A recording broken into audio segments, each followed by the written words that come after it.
दोस्तों, हाल ही में भारत ने एक ऐसा कदम उठा लिया है जिसने पूरी दुनिया को चौंका दिया है। भारत ने अपनी हाइपरसोनिक मिसाइल टेक्नोलॉजी का एक अहम टेस्ट कर लिया है। ये मिसाइल लगभग 8 मैक की स्पीड से उड़ सकती है, यानी आवाज की रफ्तार से 8 गुना तेज, और इसकी रेंज करीब 1500 किलोमीटर मानी जा रही है। आप सोचिए, ये ब्रह्मोस से 3 गुना ज्यादा तेज और 3 गुना ज्यादा दूर तक मार कर सकती है। ब्रह्मोस को ही दुनिया की सबसे खतरनाक सुपरसोनिक मिसाइल माना जाता है, और अगर कोई मिसाइल उसे भी पीछे छोड़ दे तो वो कितनी घातक होगी, ये आप खुद समझ सकते हैं।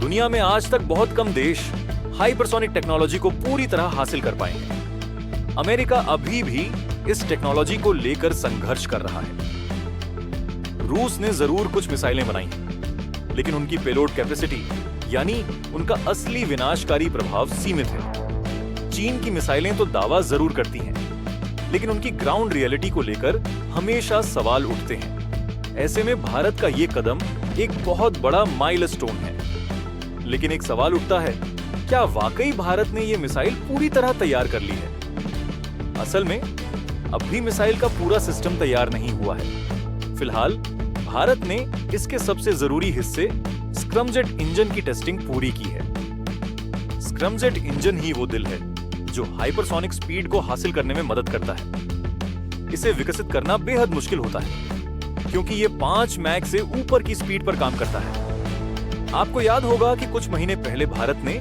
इस इंजन को पहले 100 सेकंड के लिए टेस्ट किया था, फिर 15 मिनट तक सफलतापूर्वक चलाया, और अब इसे हवा में यानी रियल कंडीशंस में टेस्ट किया गया है।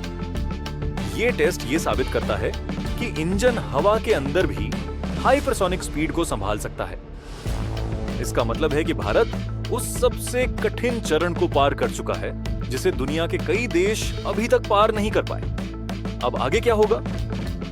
अगले चरण में इस इंजन को मिसाइल के एयरफ्रेम में फिट किया जाएगा।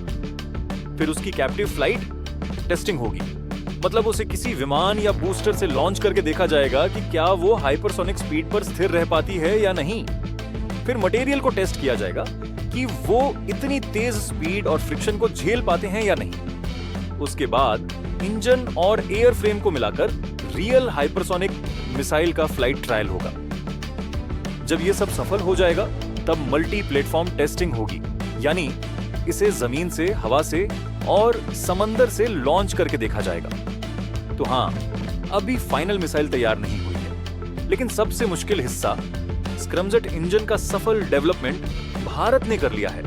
और जब ये पूरा सिस्टम तैयार होगा तो ये दुनिया की सबसे घातक मिसाइलों में शामिल होगी। सोचिए, वो दिन जब भारत के पास ऐसी हाइपरसोनिक मिसाइल होगी जिसे न तो रडार पकड़ पाएंगे, न इंटरसेप्ट किया जा सकेगा।